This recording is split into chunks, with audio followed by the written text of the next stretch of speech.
Today's conversation is with Dr. Dave Maconi, host of the Brains and Gains podcast. We talk about balancing fitness with the busy work schedule, intermittent fasting, and genetic advantages. All right, so I want to kick things off by taking you back to high school when you were obsessed with lifting. You'd get your brother and your friends to drop you off early on the weekends so you could work out in the morning while watching the Frieza saga in the background. So tell me about a highlight and a low light during that time from either a nutrition, lifting, or a social standpoint.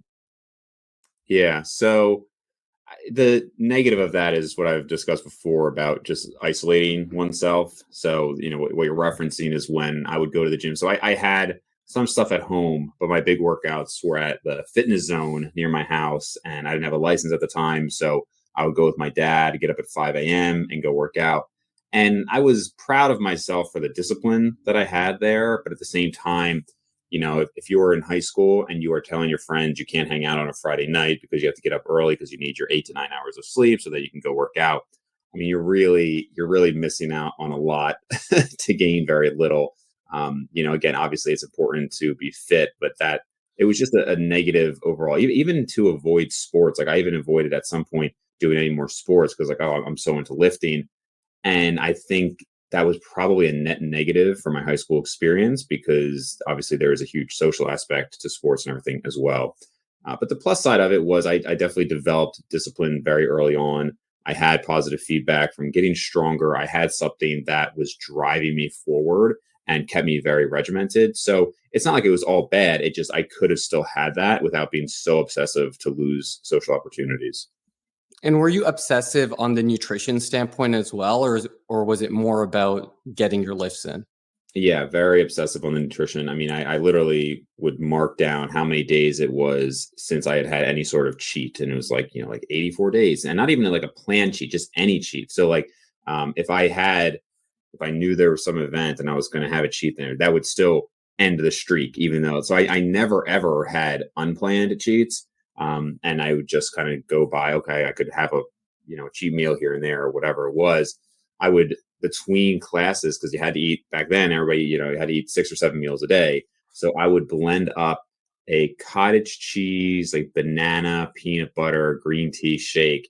And I would just go into the bathroom when I had, 5 minutes between periods and just chug it. Just like have this green sludge that I'm just chugging between periods because that's what you had to do, or at least that's what I thought you had to do. So yeah, very obsessive nutritionally as well. Yeah, that sounds disgusting. Yeah. But I understand why you did it. I respect that you did it. Yeah. Because that's what you had to do at the time. But I wouldn't do it right now. No. Cool. So, being a owner of a dental practice, I think you're in a unique position because I imagine that you're physically meeting with patients throughout the day. So this is really unlike most people in the fitness industry who can kind of build their entire day around fitness. You have to fit healthy eating and training around your business. So I'm curious, what are some of the best practices that you've incorporated into your lifestyle from a nutrition and a lifting standpoint that anyone who's listening who's, not a full-time fitness person can listen? Yeah. Well, it definitely gives me an appreciation for how busy one can be. I mean, there are most people who say they don't have time to work out are just using that as an excuse, right? I mean, if the president of the United States can work out, if other people like who have these crazy jobs can work out, I'm sure you can find. I've heard people who are literally just like single with no kids tell me that they can't have time to work out, which is, it's like, what are you doing? But at the same time, there are some people who are extremely busy where I think you just kind of have to force it. Like I have basically set things in my life where this is more or less not negotiable outside of, again, a certain like maybe there's a bachelor party weekend or something. Okay. Like that weekend, I will set this aside. But other than that, I actually use the time that I need to sleep and the time that I need to work out as kind of the baseline of my week. And then things conform to that. So what I mean by that is if I say, okay, I'm sleeping 8 hours per night, that's not really negotiable. And again, I can kind of coordinate other things around that. Even my work schedule now, I have set it up in a way that I have 2 late nights and 2 early days. And so like Monday and Tuesday, I go in late and I use those mornings to work out. But like I wouldn't just have 4 days in a row where I just can't work out because I'm so busy. I would also set aside time like on the weekends. Again, if you have like a family and everything, it can be a little complicated as far as like kids' activities and whatnot. But in the same way that I would say, cliche, if you brush your teeth, you're just going to do it, right? I would just find the time to work out. But it definitely can be tough because also this career that I'm in is physically demanding, like surprisingly so. You are bending over, you're doing surgeries throughout the day. There's a lot of physical activity that I, as a 20-year-old, thinking about my career, not have expected. And now in my 30s, I'm like, oh wow, yeah, this absolutely takes a toll.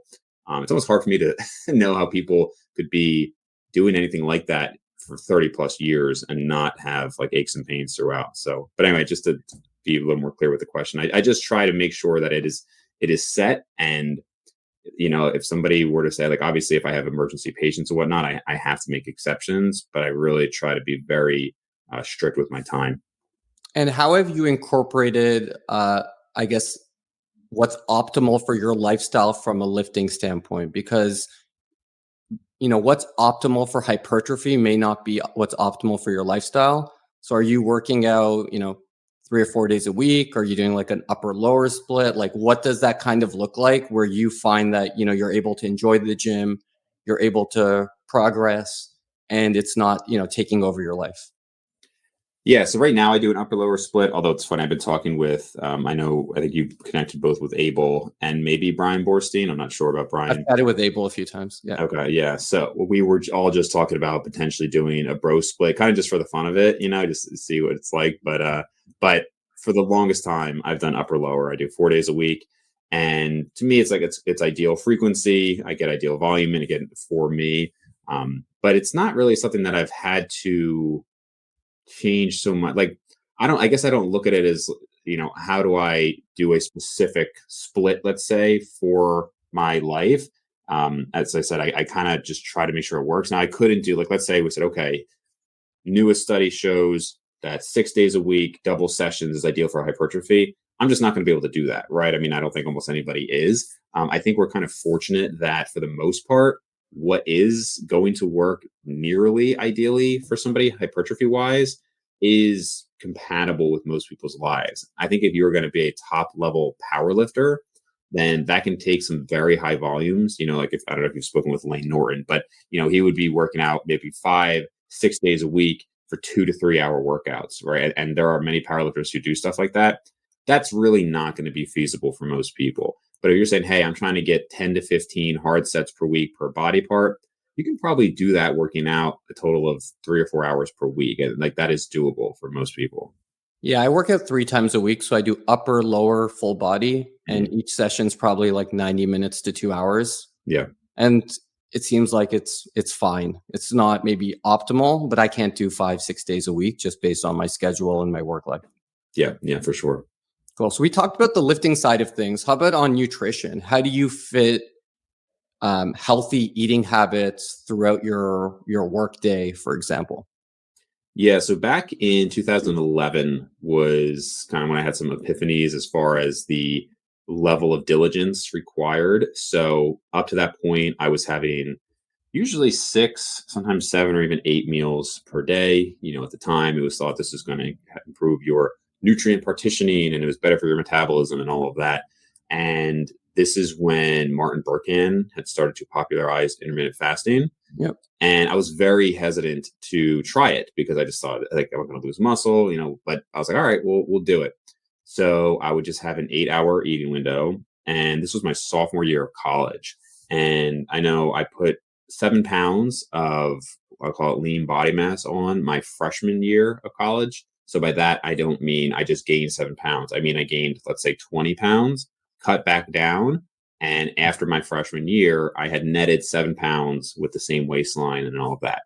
Then my sophomore year, you would generally expect the number to be smaller because now you're further along in your lifting journey, right? So you're not going to keep progressing constantly. But I actually put on 8 pounds my sophomore year. And this was the year that I was intermittent fasting. Now, in no way do I think that intermittent fasting was so superior or anything like that. I think I was probably still developmentally going up, right? Maybe, I mean, who knows exactly when obviously you're going through puberty mostly in high school, but I think that that process can extend. And then, I was doing a different routine. It certainly wasn't just the intermittent fasting, but it seemed that it was not a detriment. I was still making great progress at that time.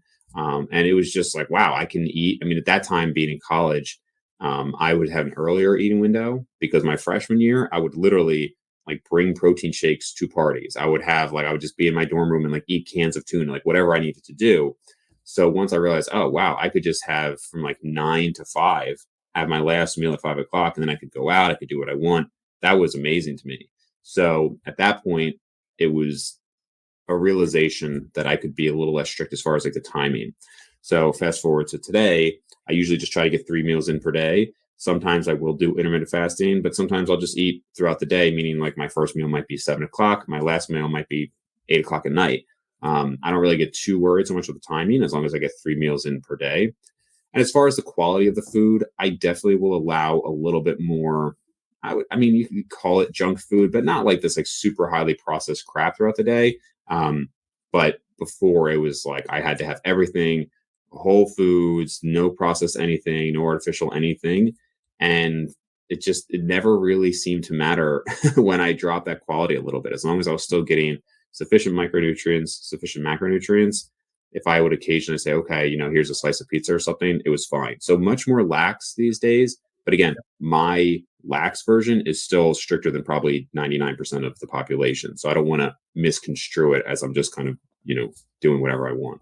Yeah, frame it in the way of it's lax for someone who tracks their streaks for 88 straight days eating Right. healthy. So that it's Exactly. lax for that person, not for everyone, right? So Yes. so are you like doing meal prep and stuff and bringing it to work, or you just have healthy options near your work that you figured out? What does that look like? Yeah, typically during the week, I would just have prepped meals. I'll just do like a bulk on Sunday, and I'll just make, 3 to 5 meals. I'll have that through my lunch. In the morning, I'll have a shake. And then when I get home, I'm usually cooking those meals. Although even that, I have thought more and more about considering like a meal prep service or something. The lunches I have to prep. Up to this point, it's been fine to make the shake that morning and make my dinner when I get home. But even that, I mean, I've done some longer fasts before. Like I've done a couple of 72-hour fasts. Wow. And when you realize how much time goes into food, it's kind of incredible. Like even if it's only 3 meals a day, if it's 6 meals a day, I mean, it's just ridiculous. If you're trying to make 6 prepped meals every day, that's just an absurd amount of time, right? Like I think back to Part-time high job. school. What's that? It's a part-time job. Yeah, literally. So I certainly don't do that. But even with 3 meals a day, like on the weekends, that's what I do. I'll prep my breakfast, and that could be, if it's like a whole big parfait or whatever yogurt thing I'm making, that could be 10 minutes. Then you're eating it for 20 minutes. My lunch could take me 20 minutes to prep. I'm then eating that for 30 minutes. I mean, it's literally probably 3 hours a day around food. Not to mention that I think we've all kind of had those times where you're working, but that lunch is coming up, and you're kind of just buying some time, and then you're thinking about it, and then you go and you make the meal, and then you're eating the meal. Okay, now I'm going to get back to work, and all of a sudden it's been an hour and a half that you haven't been doing anything other than related to food. So the times where I've been fasting, I'm almost like sitting around like, I don't have a distraction from my work. I kind of just have to do this now. And you just realize like a lot of time goes into food. So certainly if you had like 3 kids or something like that, probably good to either have prep meals or, maybe, one of your partners, if you guys are making a meal like for dinner, you have leftovers, whatever it may be. I think you realize how much time can go into that. Cool. And do you get trolled in high school for bringing a protein shake to a party? What does that look like? Like I would troll you if I was in high school. That's what I'm wondering. Yeah, no, that was more in college, and I would honestly just do it like privately. Like I would just like take the shake and just chug it in like 5 seconds and then go back to what I was doing. Have like a little secret like backpack and just have the shake in there. I always had like a drawstring bag with me. I was always like bringing stuff. So yeah, that actually was not really much of an issue. What I did get trolled for was my sister's friends would troll me for measuring everything. So like they would talk about how I'd have like a tablespoon. I'd be like measuring if I was making a sandwich, and I would take a tablespoon of whatever I was using at the time and put that on. So that was a long running joke for years with my sister's friends. That's hilarious. Yeah. Cool. So what I'm going to do now is I'm going to put some images on the screen of some people who maybe you've chatted with or have inspired you. And what I want you to do is name the person Tell me something that maybe you've learned from them, and then what workout you would do with them in person if you could. Okay, Cool. All right. sure.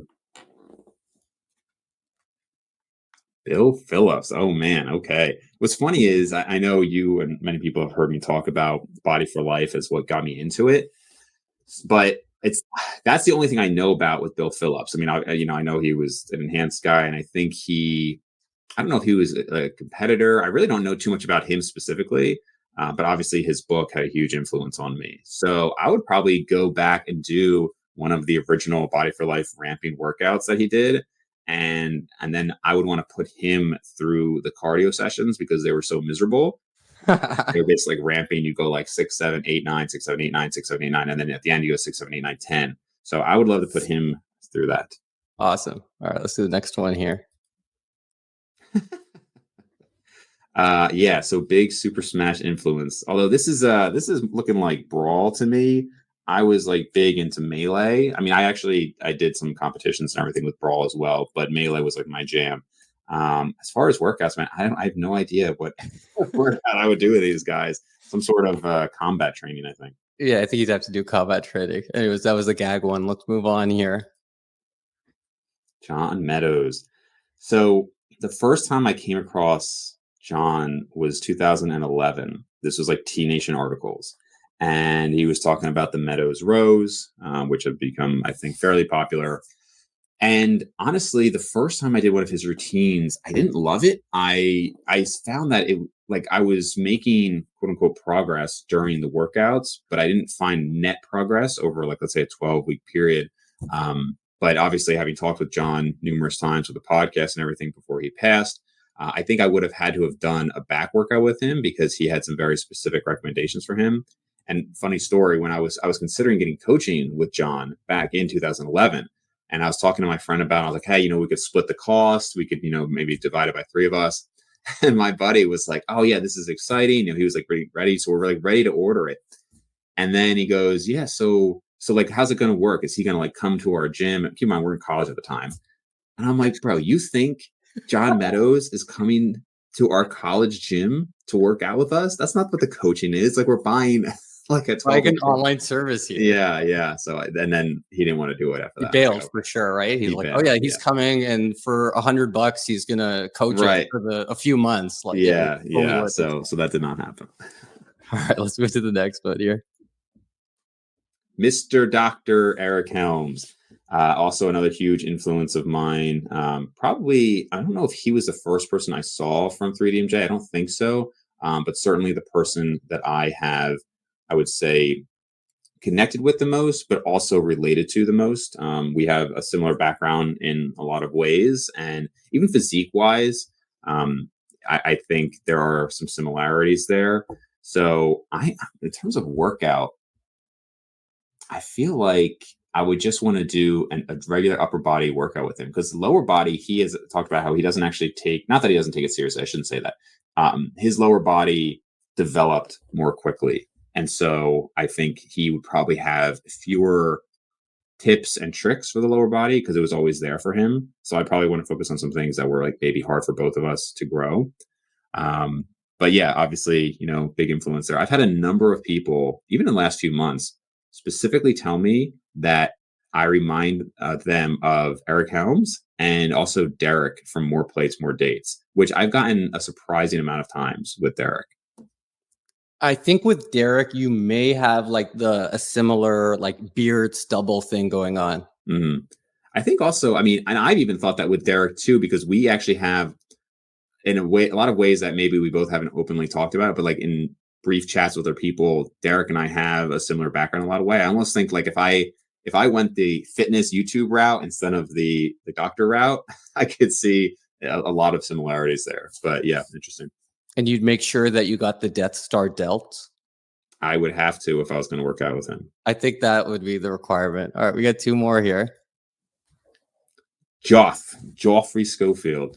Yeah, so Jeff, I actually only started talking to Jeff, I don't even know if it was 2 years ago. It was probably right around 2 years ago. Saw him on Abel's podcast, and a lot of what he was saying was very relatable. Although it's funny is when I saw him on Abel's podcast, I was like, man, everything he's saying, I agree with, like completely in sync. And then I saw some of his solo videos, and I remember having some thoughts of like, I don't know if I agree with this part or what he's saying here. So that's when I got him on my podcast. And, of course, the conversations with him have been great. So, yeah, we definitely clicked. And I would say it'd have to be arms with Jeff, of course, although I would not want that recorded because mine would look very small next to his. Yeah, I'd be scared of doing the tricep portion, like the way past failure triceps that he would do. Yeah. All right, last one here. Oh man, I think though if I had the choice, I'd have to go with Vegeta over Goku. Like that. Vegeta's character arc is just so much better than Goku's, and especially in like, I mean, I've obviously dropped off from like watching everything, but with like Super, like he's kind of just like a joke character now. But yeah, huge influence growing up. When I first saw Dragon Ball Z, my brother was watching it, and I'm like, I don't know, 7 at the time, and I remember mocking him for watching it. Like I just thought it was lame, and then of course myself getting very into it. I don't think Dragon Ball Z was the reason I got into lifting at all, but I think it's had such a huge cultural influence, and it does seem to be a I don't know, like a baseline for people to want to get into. Like you look at like even their most basic levels, like here, he's not like a Super Saiyan or anything, right? Even that is so overly muscular compared to what anybody can get to. So it kind of sets these standards. But yeah, overall, definitely a positive influence. Positive influence and maybe also a cause of body dysmorphia for the For lifting sure. community. Yes. What would you train with him? I feel like we would just do like an 8-hour full body workout, and Yeah. we'd have to do it in 500 times gravity for sure. Hilarious. All right. So I want to move on to kind of the identity piece of things. So you mentioned when you were like in dental school, you were one of the bigger guys. And I know even recently you've gotten quite lean. I think we share a unique challenge that we're a little bit more long limbed. So when you're lean, you may look small around the neck and certain other areas. So I'm curious for yourself, like what is your ideal spot to maintain maybe body fat wise, where you feel good and you like how you look, and maybe explain how you've kind of come to that conclusion. Yeah, so it's a tough question because the reality is I don't know how many of us truly just love how we look, right? I mean, that's like a big part of it. Because I could see arguments either way. One argument would be like, let's say I range from 180 to 210. One argument is, hey, at 195, I've got some abs. It's an athletic look. I'm not full all the time. I'm not hungry all the time. So food is enjoyable without being like something I'm food focused on all the time. I'm still strong and all of that stuff, right? And that is just naturally where I tend to live most of the time. The argument against that is that you are then in this middle ground where you're not really impressive in either way, right? So when I am 210, probably wouldn't want to take my shirt off, but I get way more compliments. People are commenting on the arms. Oh, you're looking a lot bigger. You're filling out. Mhm. I really genuinely eat whatever I want. And if anything, I almost have to like force myself to eat more. So, and obviously I'm stronger, all of that. If I'm down to, let's say 180, sure, like I look skinnier in clothes, but with a shirt off, very impressive. Well, not very impressive, relatively impressive. With a pump, it looks fantastic. So you just enjoy working out more sometimes because you get this positive feedback when you see that pump and it looks great. Food is amazing. So, you'll have these like hedonic food trips where whatever you want to eat. Like if I go on a cruise or something and I've dieted, I don't recommend that to people, but that first day or two, it's like everything is just ridiculously good. So you can make the argument, and all of my best Instagram pictures are for sure when I'm leaner, right? It's always funny, like people say, wow, great transformation. But it's like that's when people in person think I'm the least impressive. But on Instagram, it's the most impressive, right? So you can really make arguments that, hey, that middle ground is the least impressive overall. But again, from like a life standpoint, I do think that that's just kind of naturally where I prefer to be. And I even years ago, I said, you know what, at this point, if I'm not making a lot of net progress, I'm just going to try to be the best 190 I can be, right? Whatever that can look like. So I do plan to cut. Actually, I just started to cut a couple days ago, and we'll see how lean I want to get. But even after I'm done cutting, I will probably just kind of go back to that 190, 195 range. And do you think you'll continue to do cutting and bulking cycles indefinitely, even if you get into your kind of like 40s and after, or how have you thought about that? No, I actually have not really done major bulks and cuts since 2017. That was when I had bulked up to my heaviest of around 220. Most of the time, other than that, has been in a more narrow range of 185 to 200. And then, even then, the last few years have almost entirely been at 190 to 195. I did a cut in 2020, probably my most successful cut to date. But even after that, I only went up to about 200, not even really 195. Did another cut again, but these are smaller cuts. This last time, bulking up to 210, just to see if I could hit certain ratios between like arms and waistline, which I did end up hitting, just to see a few different things. And I was like, hey, if I can net anything else, that's great. But it wasn't something that I had been planning. It is just things were kind of going well. And even now, I don't really plan to ever get above 200 again. And I'm leaning more towards the opposite direction, probably maybe even living in the 180s and just accepting, lanky life, but probably a healthier life. And, hopefully like just feeling better overall. Yeah, I totally get that. I've had to kind of make the decision as kind of that set point is kind of more on the lean side. And the reason for that is if I bulk, my face gets kind of like that's where the fat goes. It's not a great look. So I guess being leaner is good when you're kind of working out and you have the pump. But then, like my mom says, I'm too skinny. So it's like, it's kind of that hard balancing act because, Right.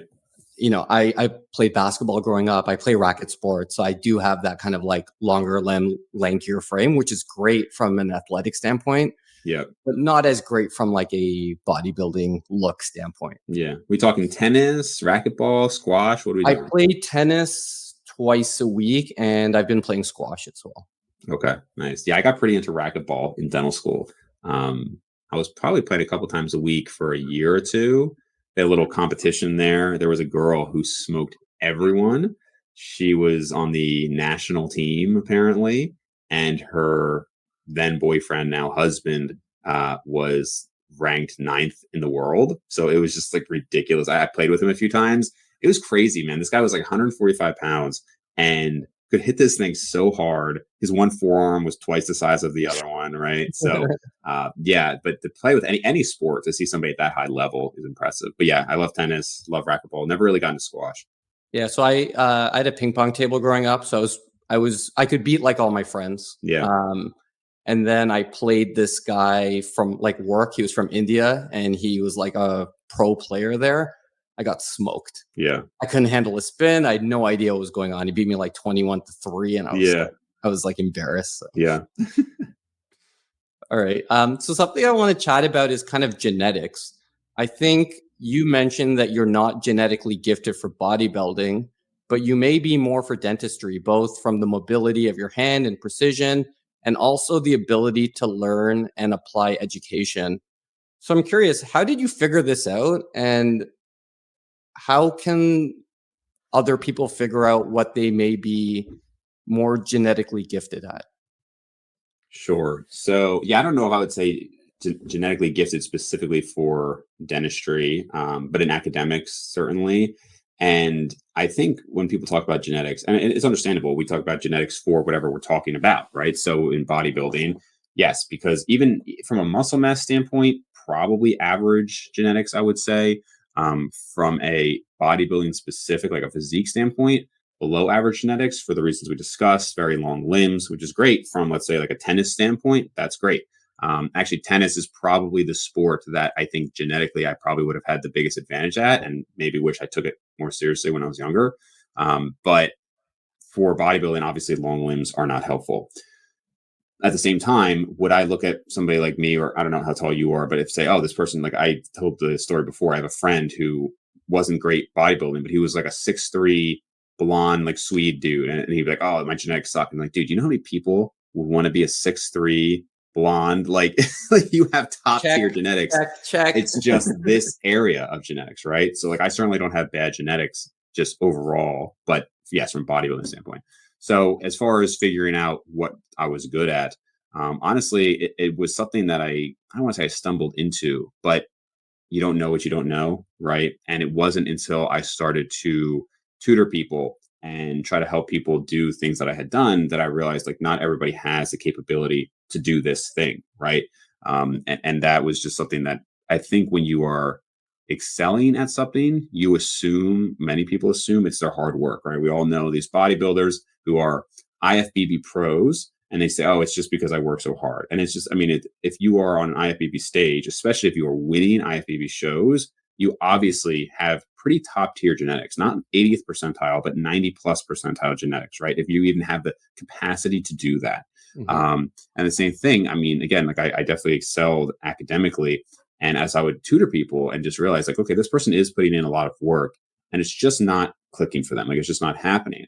And unfortunately, I mean, this is a controversial topic, but there's certainly a genetic component to intelligence, and I think it's obviously environment as well as genetic. So as the case with almost everything, Mhm. but some things are just, or some people, excuse me, are going to excel more at given activities, and even within sports, obviously, right? Even if you take just physical, or we're talking just sports, among sports, you could have different capacities. So I hate to have a cliche of try different things out and see what works for you, but that is really how it was for me. It was just, all right, I'm in a new school.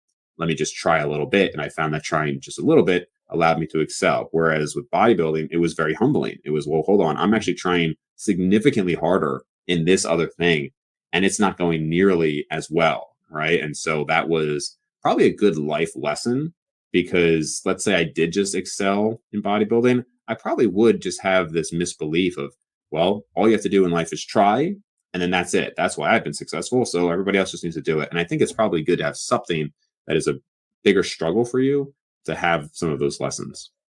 And do you think there's benefit in people learning from other people who may not be genetically gifted at bodybuilding because they would have to exhaust all options and really educate themselves to make progress? Or I guess what are your thoughts on that?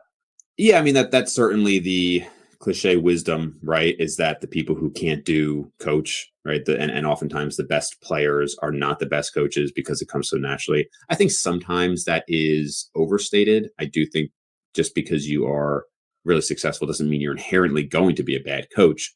But of course, just because you are good at something does not mean you're going to be a good coach. So it's something where I think you have to find somebody who has been through a similar struggle. This is why I made the reference earlier to Eric Helms. Like, would you take, stubborn leg advice from Eric Helms? Probably not, because he hasn't had to do that, right? Whereas somebody who has brought up very weak legs to pretty strong legs, that's what you would look for. So I do think there is some truth to that.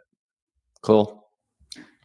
Awesome. So this is just kind of a fun question here. If you could interview any four people, dead or alive, who would it be and why?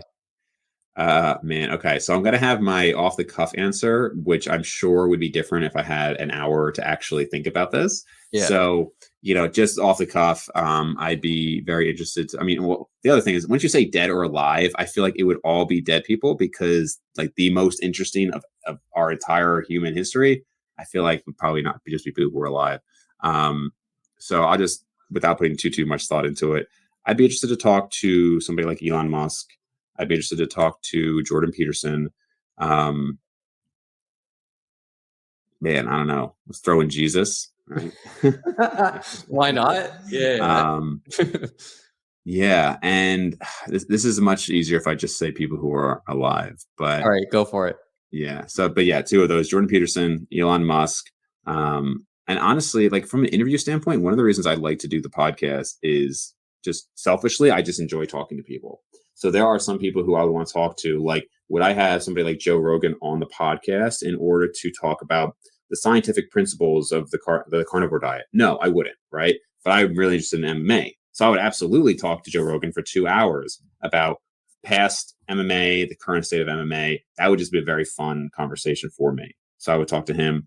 And then I feel like somebody controversial, like a Donald Trump, where I would want to just see if I could get like the real, person out of them, because I feel like almost any politician, you're just obviously seeing the face of, I'd actually probably be more interested in a 2-hour conversation with somebody like Donald Trump privately and just say, hey, I'm not going to get the social media clout or anything for it, just because I'd want to be curious. I'd be curious to know what the real person is like, and that goes for a lot of these people. Almost most people on YouTube, like there's a guy, Chael Sonnen. He's probably one of the biggest channels for MMA. Okay. And I watch some of his content to just keep up with what's going on. But as I listen to this guy, I'm like, I don't believe almost anything that you're saying in terms of like, this is how you would be with friends and family, for instance. It's a showman, right?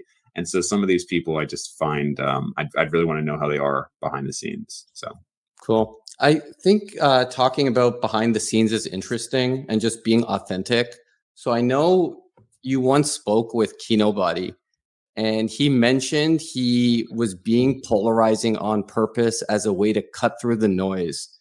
And I see more and more of this. So I'm curious on your thoughts around kind of if the trade-off is appropriate for people to get their message out if it alters their authenticity. yeah, it's a good question. Because where is the line in terms of what is really that person? So, for example, Abel and I were talking recently about people who buy followers on Instagram or YouTube or whatever. And there's part of me where I was like, look, man, like my whole Instagram just got deleted. And I had 16.5 thousand followers or whatever it was around there. And there's a frustration. Now, again, I do this for like personal reasons. So I don't really care that much. It's not like my business and everything. I mean, there is a business aspect to it, but it's not what I do, for my career. But Mhm. let's just say you had 200,000 followers and then you got banned from Instagram for whatever nonsense reason. Well, those 200,000 followers, that's basically marketing for you, right? So that is basically, a signal to other people, hey, this person has a following. So in that case, would you be then wrong or inauthentic to like buy 200,000 followers then just so that you have that? It's like, well, I really did have that and it was just taken away for illegitimate reasons. So are you now a fake person for doing that? Okay. If you market, is that unethical to market at all? Because hey, people should just find you naturally. You shouldn't have ads going up. So I don't think anybody actually has. Well, I don't think most people have a problem with marketing. But the point is, like, you could say, hey, if you're sending out like links to people for them to like find you or write reviews or whatever, is that inauthentic? And then basically you're just going to keep going, going, going until on the extreme end, you are just a fake person and everything about you is fake. Right. And you're like, a number of people we could mention on social media, whereas like, this is literally not the real person at all. Right. This is Liver King. This is, all of these people. Yeah. I don't know where that clear line is. I think we all kind of have this intuition of, well, this is not okay. Right. Lying and being king and like Liver King and saying that you're completely natural and selling all this stuff. Like that's clearly not okay. And, insert person who is in every way completely authentic, that's okay. But where is that line? I don't know if we have a clear definition. So if we're asking specifically about Kino Body, I think there are some things that he says and does where I'm like, especially with maybe like some of the supplement sales and whatnot. It's like, well, I don't know if the Kino Octane or whatever it is really. Mojo. Yeah, yeah. So stuff like that. Yeah, I think that kind of borders of like, well, maybe that isn't uh unethical, but it's skirting the line versus somebody who was like literally putting steroids in their supplement and not telling about it, obviously. So I don't know if it's a clear division. Yeah, I feel like it's like qualitatively you can just feel if something's off, but it Yeah. is hard for me to gauge what that line is. And I think you did a good job of explaining like there's no black or white here. It's like a sliding scale. So it's like maybe just as an individual, you need to decide what part of the scale aligns with you ethically and from a character standpoint that you're okay with. Yeah. I mean, even with how you speak in videos can be tough. We talked before about like, if you're Mike Israetel, do you need to every single video qualify it by saying, hey, by the way, I'm enhanced. And so you might have to take this with a grain of salt. Or, hey, by the way, like genetics are a big factor here. So just make sure you take, like, how often do you have to qualify what you're saying? If I'm going to put out an article or a video that says best way to grow 18-inch calves, right? And then I have all this routine and here's what the science says and everything. Is it unethical for me to not say, oh, by the way, there's a huge genetic influence on here, and probably most people will never have lean 18-inch calves. Like, do I have to put that in there, or do I just have to have a catchy article title and get people to read it? It gets kind of foggy. Yeah, it'd be weird if you had a 2-minute video with like 9 minutes of like preamble explaining everything before you explain the Right. 2 minutes. Like it's strange in that format, right? If it's a research document or paper, it makes sense to have that and then have the conclusion at the end. But in a YouTube video, it would be strange. Like no one would watch it. Yeah, nobody would watch it. I mean, even and not even just with like fitness stuff, finances, how to become a multimillionaire. Oh, but by the way, if you're in a third world country, if you grew up in an abusive family, if you do all these other things, your chances of success are far, far, far, far, far lower. Right? Like you're not going to put that in the book. It's just, hey, here's this book, gotta read it. It's everything. Yeah, like I grew up in a good environment. I went to a good elementary and high school. I know that gave me advantages over other people. I know other people had those advantages and didn't succeed like I did, Sure. but I know I do have that environment advantage over certain people, and I can't quantify what that is. Yeah. Yep. Cool. So you mentioned that you may start working out at home more because you're not loving the gym as much as you used to. Yeah. So I'm curious, if you did that, what pieces of equipment would you really miss having? So I am doing that. I literally just canceled my gym membership. Oh man. So yeah, I think it's funny because, and I'll make a whole video on this at some point, and probably do like a gym tour. But the thing is, it's like a new toy, right? It's like I have all this stuff in my basement now. It's like, oh, this is so exciting. And yet you think, well, this is not even 1/10 of what's in a commercial gym. But because it's in my basement and it's mine and I have access to it all the time, it's like this fun new thing. But obviously that will fade like any other, new stimulus will fade.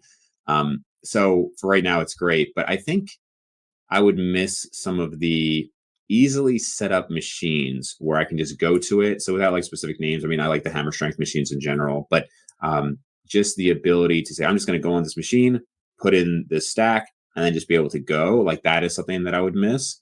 And then I do actually miss the social aspect of it, but that's been for years, meaning that this isn't one of the reasons I decided to do this, as you alluded to, was that I was getting frustrated with the gym environment. Whereas when I was younger, the gym environment was fantastic. I mean, literally almost all of my closest friends are people who I met at the high school gym, the college gym, the dental school gym. So I do already miss that. But equipment wise, I feel like you can do a ton if you have a good setup at home. So other than like some leg machines, that's probably the main thing I'll miss. That's going to be harder to replicate. Other than that, not too much. Cool. Do you think the gym's changed, or have you just gotten older and you're nostalgic about your teens and your 20s and the bro workouts? I think it's mostly just that it's a different gym than I was into like before, meaning that I was in university gyms before. So Okay. 4 years of college, everybody else is going to that college. So you're all doing the same thing. Dental school, everybody is a grad student. You're all kind of doing similar Mm. things. Then I go to like the regular gym and it's like, people from 12 to 90. And like there's just the population is just very different. You're just not in a similar place in life as most of those people. Awesome. Cool. So I'm going to finish things off with kind of a fun question. And I think you're in a unique position to answer this because of your love for both bodybuilding and UFC. Do you think that there's an issue with excessive cutting and dehydration UFC fighters do to make weight? And do you think that could be improved long term? Yeah, I like Joe Rogan's thoughts on this, that it is more or less sanctioned cheating. Like I mean, I used to wrestle and I actually was bulking during the wrestling season. But many people were cutting weight. Obviously, it's not healthy, especially at a young age, but really at any age, it's not healthy. The extreme levels that they do it, it's at some point it can even become a disadvantage, but obviously they do it for the advantage. I don't think I think the only way, it's kind of one of those things, you get what you incentivize. This is something I say a lot. So, obviously, if you are incentivizing top level bodybuilders to be as dry as possible, doesn't matter how much you say, oh, well, the old days of classic were better and this is unhealthy. You have to incentivize a different look or it's just not going to happen. Right. And similarly, if you are allowing and incentivizing people to go down basically to lower weight classes and then be quote unquote weight bullies, you are going to continue to get that because it's going to get the results. So the only way that you could really get around this would be if people had to weigh in at the time of the fight, which I don't really think would be that hard to implement. It's just, hey, for the fight night, you just have to be within the weight range, and that's the weight you fight at. But it's not how it's done now. So unless something like that is implemented, no, I don't think it'll change.